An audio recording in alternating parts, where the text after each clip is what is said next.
BJ Mafia was popping. So the Jacksonville Jaguars will be taking on the New Orleans Saints in a Week 7 Thursday night primetime matchup, and the Jaguars and the Saints both have a quick turnaround, and that means BJ has a quick turnaround as well too with this preview video. The Jaguars are now coming off of 3 consecutive wins in a row. You got 2 of them over in London, and the first one back home at Everbank Stadium as the Jaguars beat the Indianapolis Colts 37-20 in Week 6. The New Orleans Saints, they got off to an impressive 2-0 start to the season, kind of teetered off a bit. They're sitting at 500 right now with a 3-3 record, and they're coming off of a Week 6 loss to the Houston Texans, which was a very winnable game for them. After I went through and I rewatched that game, I was very disappointed in what the New Orleans Saints put out there on the field because that was a very winnable game. We'll get into that in a little bit, but before we actually get into this preview video, a couple of things I need from you guys. First and foremost, please go ahead and drop me a thumbs up, man. It takes 1 second and it helps me in the channel out tremendously. Make sure you guys also hit that subscribe bell if you guys are new here and you want to see more Jaguars content.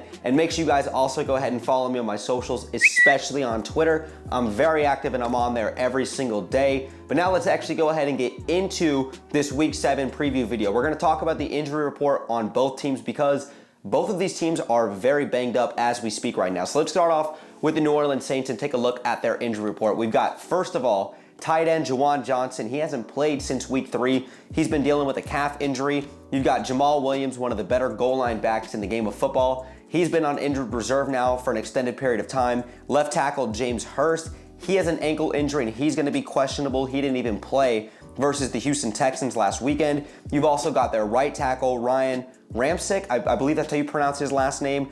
He left the game last week versus the Texans with a concussion. Trevor Penning, their former, I believe, first-round pick last year.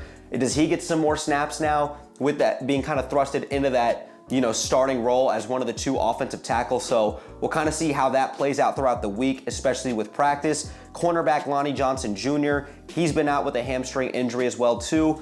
Now flipping over to the Jaguars and their injury report, we've got some notable injuries on this side of the ball as well too. Devon Hamilton, he did come back off of IR. He didn't play versus the Colts. He's not expected to play again this weekend. We'll have to monitor that situation.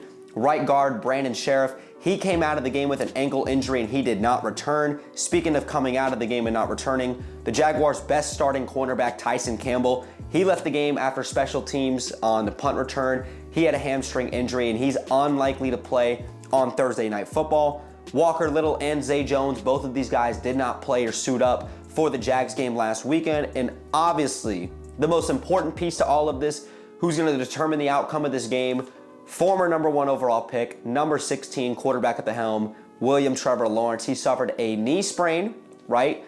Nothing major, right? I'm still going to have to monitor that situation just like everybody else. He's listed as day-to-day, but he's going to be the determining outcome of this game. If Trevor Lawrence doesn't play, I'm giving the Jags no shot to win this game, right? Or little to none.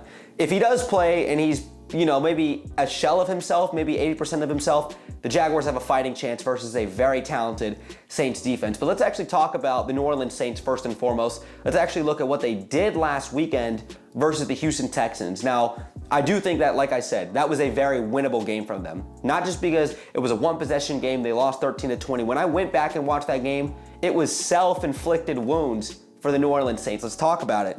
They had a missed chip shot field goal in the 4th quarter, a 29-yarder that they missed. Penalties in the red zone, consistently backing the offense up, not putting them in a position to be successful. And a lot of that was holding calls, especially with their tackles.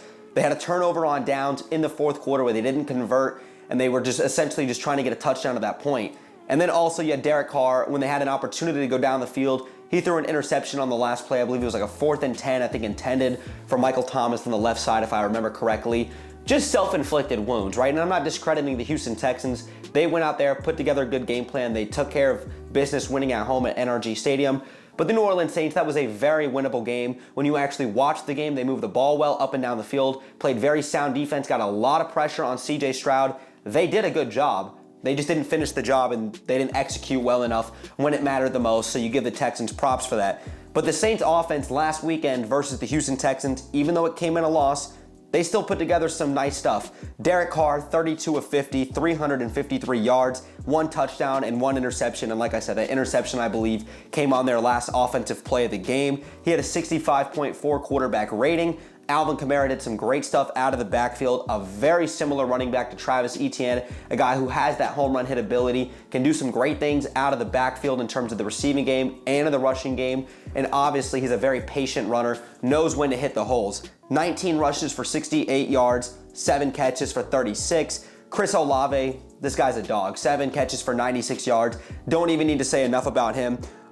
Rashid Shaheed, goodness gracious, I can't imagine saying that name as a broadcaster multiple times throughout a game. Absolute burner. The guy's a phenomenal player. 2 catches for 85 yards and that 1 touchdown he had on that skinny post where I believe Jimmy Ward bit on that and came down. Great play, great catch, and also the catch that I believe he had over Steven Nelson. Just what a hell of a game by him. Then Taysom Hill, the Swiss Army knife for the New Orleans Saints, 7 receptions for 49 yards. Michael Thomas, aka Slant Boy, with all due respect, 5 catches for 45 yards. And clearly I'm just joking, give it a break, y'all. But overall, I think that they put together a very good game plan. Offensively, I thought they, like I said, they moved the ball very well. Defensively, I thought they did a great job of being sound, putting themselves in positions to be successful, doing a good job of rattling a young rookie quarterback, even though CJ Stroud has played phenomenal. The Saints did a very good job last weekend. Now let's actually talk about New Orleans offense when you're previewing it versus Jacksonville's defense. First thing that I noticed is Derek Carr, he's going to take those deep shots down the field, right? We know he's got an arm, he wants to take those deep shots down the field, and I mean specifically to Chris Olave and Rashid Shaheed. These guys will get over the top of the defense. You're gonna need Rayshawn Jenkins and Andre Sisco, 2 ball hawk safeties, to not bite on those fakes. We saw CJ Stroud get the Jags in a lot of opportunistic situations on the defensive side of the ball. You're gonna need Rayshawn Jenkins and Andre Sisco to not get burnt over the top, especially when you got 2 receivers like Olave and Shaheed. The Jags defensively, they're gonna have to take advantage of both of those offensive tackles who are kind of banged up right now for the New Orleans Saints. That means Josh Allen and Trayvon Walker continue to generate pressure, continue to go out there, force the quarterbacks like Derek Carr to be in a world of hell and to continue to generate a lot of pressure. Need big games from those guys. And also, Derek Carr is going to take his checkdowns, right? When he's not taking a deep shot down the field to Olave, he's going to hit Alvin Kamara or Miller coming out of the backfield on those checkdowns. It's inevitable. You're going to need Devin Lloyd and Foye Oluokun to continue to maintain those guys, get those open field tackles, and to make sure to wrap up because Alvin Kamara can really get out of a lot of those tackles. Super slithery guy. He's going to do his thing. Now let's actually talk about the Jaguars a little bit, right? The Jaguars versus the Colts last weekend, despite them winning by 17 points, it didn't feel like a very fulfilling win, even though you swept the Colts and you go to 2-1 in the division. There was a lot that left to be desired, I guess is the best way to put it. The Jaguars last weekend, offensively speaking, Trevor Lawrence was 20 of 30 for 181 yards, 2 touchdowns to 1 interception. He was sacked 3 times, and we know the Colts front 7 loves to give the Jaguars interior of that offensive line hell. And Trevor Lawrence also had a 51.5 quarterback rating. Travis Etienne, great stuff out of the backfield, 18 carries for 55 yards and 2 touchdowns. He also chipped in 3 catches for 28 yards. Christian Kirk led all Jags receivers with 3 catches for 49 yards. Evan Ingram, 7 catches for 41 yards. Calvin Ridley, 4 receptions for 30 yards. And defensively for the Jaguars, that was their bread and butter, limiting Gardner Minshew in that offense. Foye Oluokun led all Jaguars with 15 total tackles, 1 tackle for a loss, and 2 passes deflected. Devin Lloyd coming back off of that thumb injury, 9 tackles, 2 passes deflected, and he could have potentially had 2 interceptions had that thumb been intact. Rayshawn Jenkins, Darius Williams, and Andre Sisco all recorded an interception. And with Darius Williams and Andre Sisco, both of these guys have 3 interceptions so far in the season, which is tied for number 1 in the NFL. The Jaguars defense as a whole is number 1 in the NFL with 15 takeaways. The Jaguars team as a whole is number 2 in the NFL in turnover differential, the most telling stat in all of football. Can you take the ball away from the opponent, and can you continue to maintain and be protective of the ball? The Jaguars do that at an exceptionally high level, and the Jaguars need to continue to do that. They are +7 in turnover differential this season so far. Let's talk about the Jaguars offense versus the Saints defense. I believe Joe Brown, I believe that's his name, is the defensive coordinator for the New Orleans Saints. And the Jaguars, they're gonna have to take advantage of a guy who likes to play a lot of Tampa 2, a lot of cover 2, and have these guys sitting in the zones. I expect a big Christian Kirk and Evan Ingram game, and like I said, this is all pending on Trevor Lawrence being healthy, being intact, and being able to utilize this offense to its maximum potential. And while the Saints do have a very talented defense, when you talk about guys like Cam Jordan, Graydonson, obviously got the Honey Badger back there in the secondary, alongside Marcus May, Marshawn Lattimore, Demario Davis, like this is a very, very talented Saints defense, and they get after the quarterback. But the Jaguars are going to have to eat over the middle. Christian Kirk and Evan Ingram, I expect big games from these guys. Sit in the soft spot of those zones and take advantage of a lot of these linebackers like to sit in the middle of the field.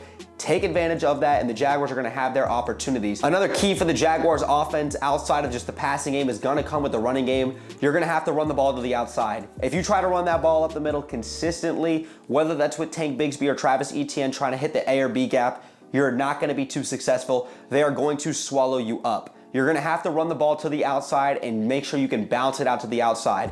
Do something creative, move the pocket, and get these guys in the open field, because running the ball at Cam Jordan is just not going to work. Running the ball inside in between the tackles, probably not going to work for a majority of the game. They did a great job last weekend, really limiting what Devin Singletary and Dameon Pierce could do coming out of the backfield. And really with this game overall, I think the Jaguars obviously are just going to be extremely dependent on if Trevor Lawrence is available and if he's healthy, and if he's healthy enough to even be remotely effective with a knee sprain as of right now. Now, my personal thoughts are he is going to play.